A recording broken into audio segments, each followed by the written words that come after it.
Moi bo día, querida xentiña de Polo Mundo Adiante e benvidas un día máis á miña hortiña. Hoxe quería vos falar da importancia tan grande que ten plantar albahaca na nosa horta e como conservar a mesma planta pa sempre. Créeme, este tema interésache, así que ide pasando hasta o fondo da horta.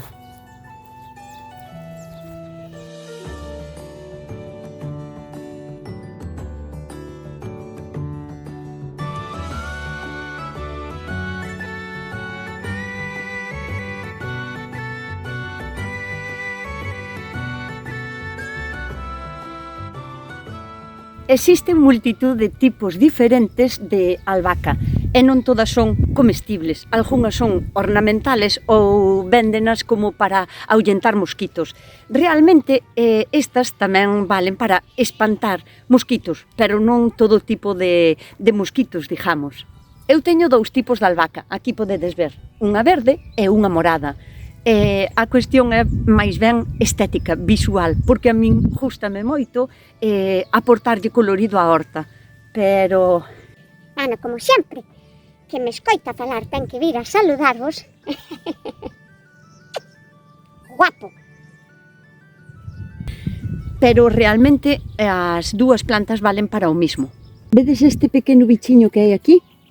É unha ninfa de escarabajo soldado. Cando é así, pequeniño, novo aínda, ten como colores verde e aos lados unhas rayiñas naranxa metalizado, como así, como se fora metalizado. Pero vou vos enseñar adulto, por si vos aparece pola horta, que non lle teñades medo, non o combatades e non o matedes, non lle fajades mal, porque é un dos mellores aliados que podemos ter na horta. Aliméntase sobre todo de pulgón, cando é adulto tamén se alimenta de polen, pero cando é pequeniño, entérrase na terra e alimentase sobre todo de pequenas babosas e de ovos de caracol. Vou vos enseñar o adulto, que non tiña pensado enseñárvolo, pero xa que apareceu aí na albahaca, pois supoño que era para que vos lo enseñara. Aquí tendes dous adultos dándolle alegría ao corpo e tamén se pode ver unha ninfa pequeniña por aí arredor. E como vedes, cando son adultos, son totalmente naranxas.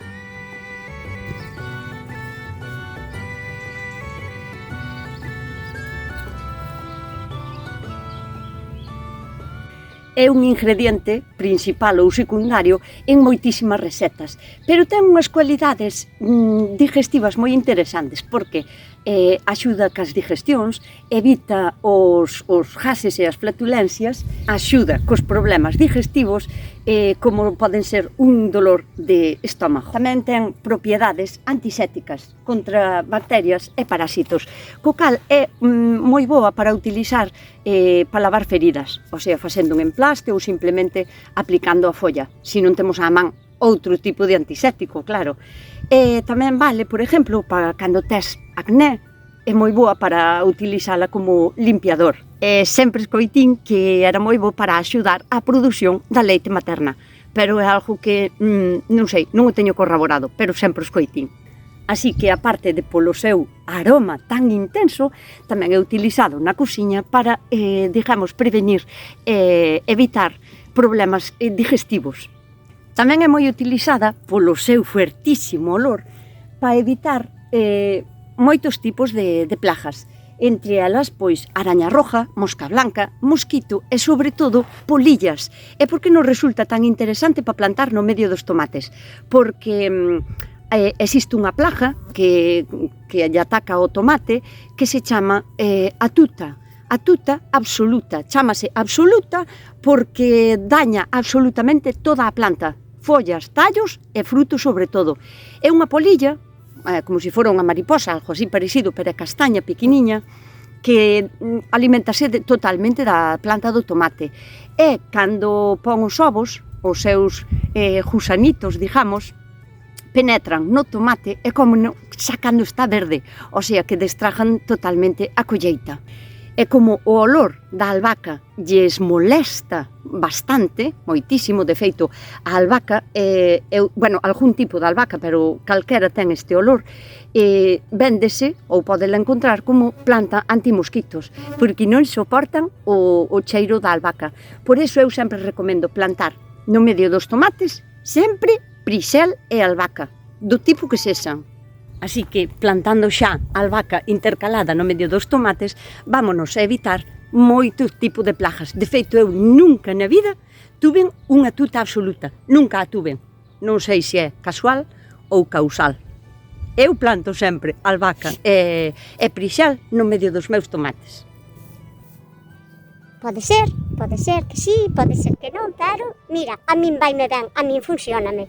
Pero claro, vámonos a encontrar co problema de que a albahaca haina que coidar durante toda a súa vida, porque senón vai a espijar, vai a botar como un talo de flores, e se deixamos que esas flores vayan arriba, van a producir semente, claro, evidente, despois das flores veñen as sementes, pero o que vai a facer é centrar toda a súa energía en eses tallos florales, e vai a deixar de botar follas e vai a deixar de ser eficiente, digamos, no cultivo para o que a plantamos, para cal era a súa finalidade, que é axudarnos a prevenir outro tipo de plagas.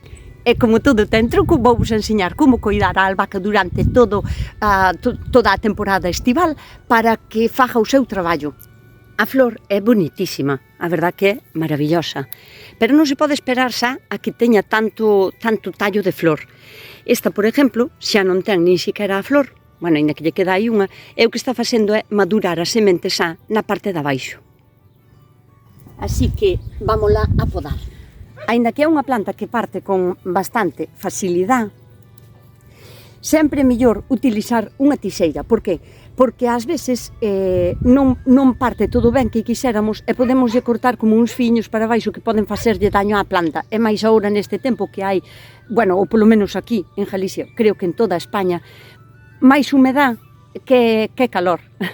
O sea que polas mañás está a erva mollada aínda, non hai unhas temperaturas altas este verán. Entón, se calquera corte nunha planta que fagamos o máis dereito posible que sexa, mellor para a planta, porque levalle menos tempo cicatrizar.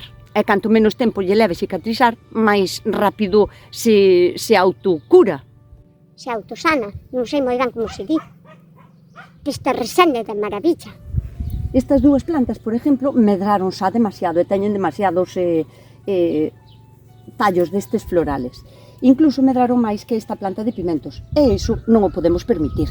Unha cousa é que as plantemos para que nos axuden na polinización e máis para evitar males maiores, e outra cousa é que impidan o crecemento do que nós vamos a comer. Entón, esta planta vámola a podar bastante baixa, unha para quitarlle todos os tallos florales e outra para que non impida o crecemento nin lle neutralice o sol ás plantas que quero conservar eu. A maneira de crecer a albahaca sempre vai a ser igual.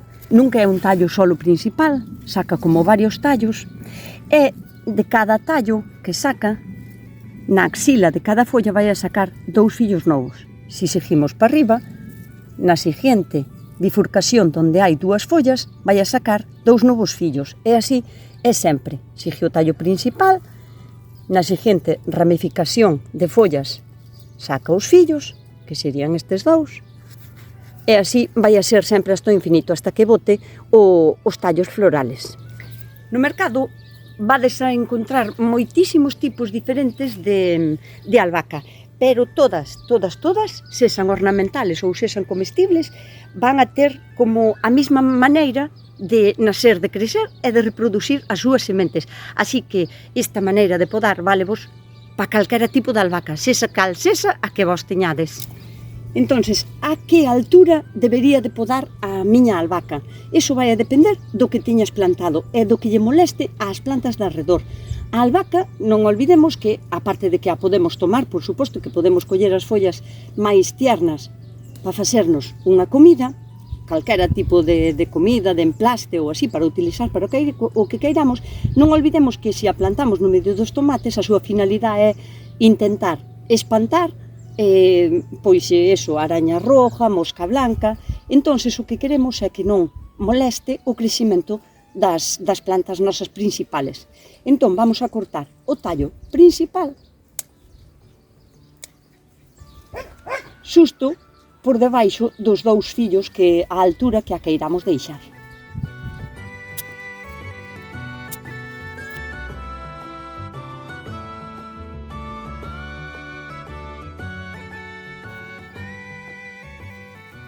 Vamos pouquiño a pouco. Este é un tallo floral. Entonces, por onde podemos cortar? Xusto por aquí?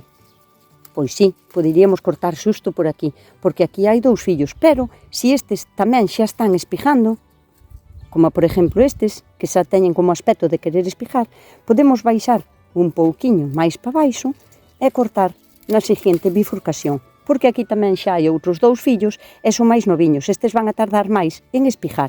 Que conste que eses 2 gadilliños cortinos ca man porque estaba garbando coa outra man e non teño máis que 2, pero hai que utilizar sempre a tixeira, porque facemos o corte máis limpo.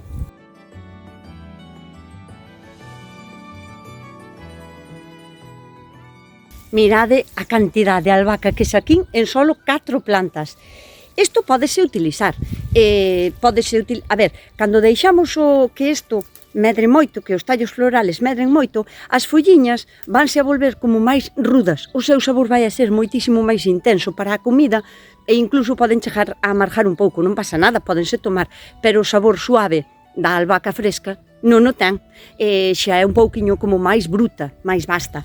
Pero todo isto que collemos, que ten un olor fuertísimo e intenso, pódese utilizar como insecticida e acaricida.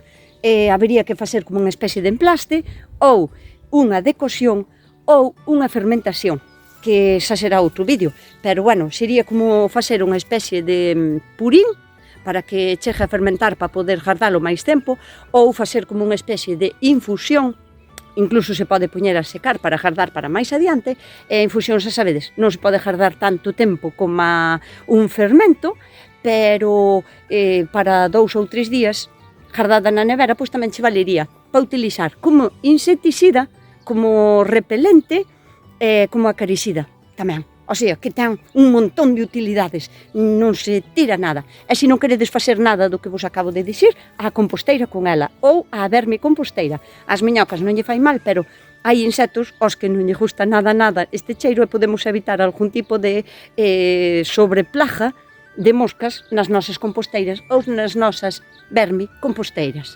E, por suposto, se tampouco tes nin vermicomposteira nin composteira, pódelo utilizar sempre para poñerlle de mantillo, para que non lle dea tanto sol directamente na terra, para evitar que a acción da agua ou así, se chove moito, pois lave a terra e daña a terra. E así vamos a axudar sempre os nosos cultivos. O que dá a terra, queda na terra. Así que así deste xeito podémoslo utilizar de acolchado e ten como unha doble función. A función do acolchado é máis de repelente, insecticida e acaricida.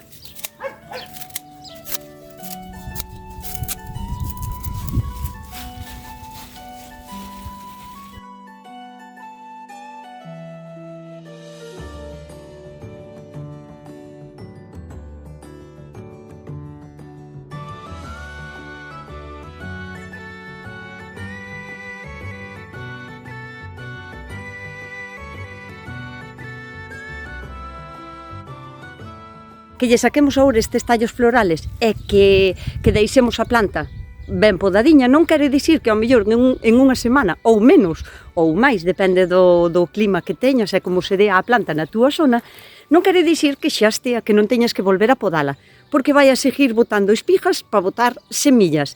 E se queres conservala durante todo o verán, tes que estar a podala todo o verán. Cada vez que lle ves as espigiñas, antes de que empecen a madurar, pasarlle un vistazo e cortarlle todo o que lle sobra.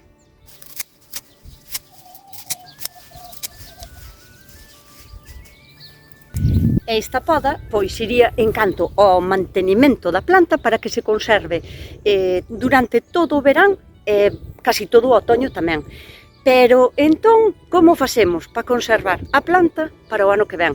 Pois basicamente a mesma planta é imposible, porque é unha planta que necesita sol e pode aguantar o otoño, pero o inverno, as heladas e os fríos non os aguanta, entón acaba morrendo.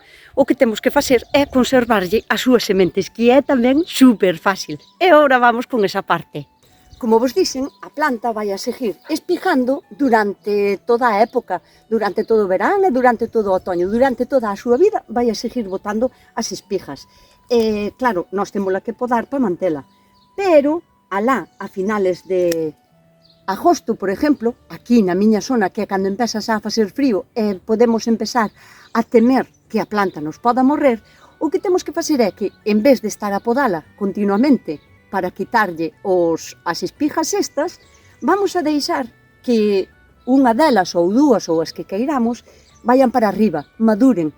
Vamos a deixar que as sementes se maduren na planta. E dá igual a clase de albahaca que teñades vos ou do color que sexa, porque todas van a botar as sementes de igual maneira. Si isto lle deixamos madurar hasta que se poña totalmente castaño, sexa verde, sexa morada. Cando isto estea como castaño, como seco, entonces é cando vamos a cortar. Por suposto, se deixamos agora en pleno verán que isto siga avante e siga a súa produción normal, vamos a conseguir sementes. Pero, claro, vamos a evitar que a planta siga facendo o seu traballo porque vai a morrer. Tan pronto como deixemos que as sementes se reproduzan, a planta vai a morrer. Entón, por iso é mellor podala e deixar o traballo das sementes para finales de verán, cando xa deixou de facer o seu traballo, cando xa os tomates e os pimentos xa chegaron tamén ao seu ciclo final de vida. A maneira que ten de botar as sementes é, en cada corona destas flores, bota varias sementes. Estos son como flores invertidas, están como boca abaixo. Estas non están aínda maduras, pero vou volas a enseñar. Cada flor destas está cheiña de sementes. A ver se son capaz de enseñárvolas, porque van a estar inmaduras e van a ser blanquiñas ou verde clariño, pero vamos a ver se volas chego a enseñar. Aí están. Esas son as sementes. Se estuveran maduras, serían negras, o sea, cando están maduras, son negras. Estas aínda non valen para sementar, nin van a pegar. Así que a finales de verán, cando deixemos que este tallo sexa color castaño, as sementes estas van a estar secas, van a estar maduras e van a ser negras.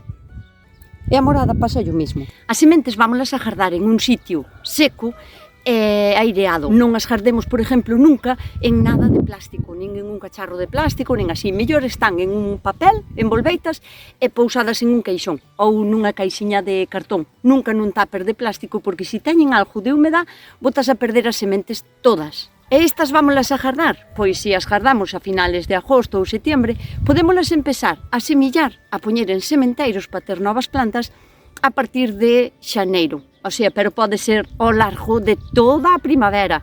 Xaneiro, febreiro, marzo, abril, maio, junio incluso. Podémolas sementar cando queiramos, incluso escalonadas tamén, porque é unha planta que crece bastante rápido e non necesita moito para germinar. É unha planta que lle fai falta nutrientes e máis moita agua, pero como xa vamos a plantar no medio dos tomates e dos pimentos, xa sabemos que a terra desas dúas plantas que son solanáceas necesitan unha terra moi rica en nutrientes. Ten que estar ben fertilizada, abonada, compostada ou co que solades vos nutrir a vosa terra. Entón a albahaca xa se vai a beneficiar desa terra tan boa que lle tendes aos tomates e aos pimentos. E, por suposto, a albahaca é unha das plantas que aseta moi ben a plantación por esquejes. Dá igual, collín esta, pero pode ser tamén desta verde. Vamos a coller unha de cada. Dá igual o tipo de albahaca que sexa. Esta máis picuda, que ten a folliña máis redonda, que é máis piquiniña, dá exactamente igual. Pero os esquejes prenden moi ben. Incluso en agua. Podedelos meter así en agua e vamos a botar raíces e podedes ter novas plantas de albahaca ou directamente plantadas no chan. Así directamente cortada e espichada así.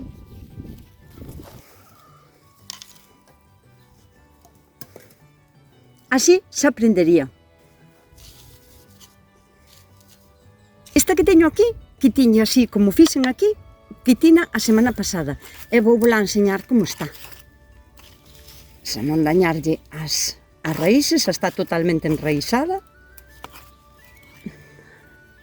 Fijadeos.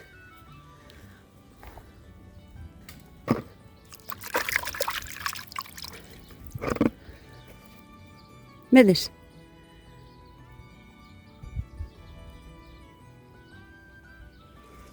Así que, sacando o esqueje, prenden de maravilla. Un pouquiño de agua e non lle fai falta nada máis. Xa vamos a ter novas plantas de albahaca. É unha cousiña antes de que se me olvide, porque se me olvida casi sempre. Se che gusta este vídeo, se che gusta o contido que teño no meu canal, tes unha maneira moi fácil de me axudar, que é dándolle o like, compartindo os meus vídeos e, por suposto, suscribíndote ao meu canal e falándolle de min á xente da túa bisbarra. Iso vai me axudar moito no meu canal e eu agradecidísima. Así podo seguir por moitos anos dándovos contido e consellos sobre a horta, sobre a cociña, sobre... E por hoxe nada máis. Como vos dixo sempre, coidádevos, portádevos ben e sede moi, moi felices.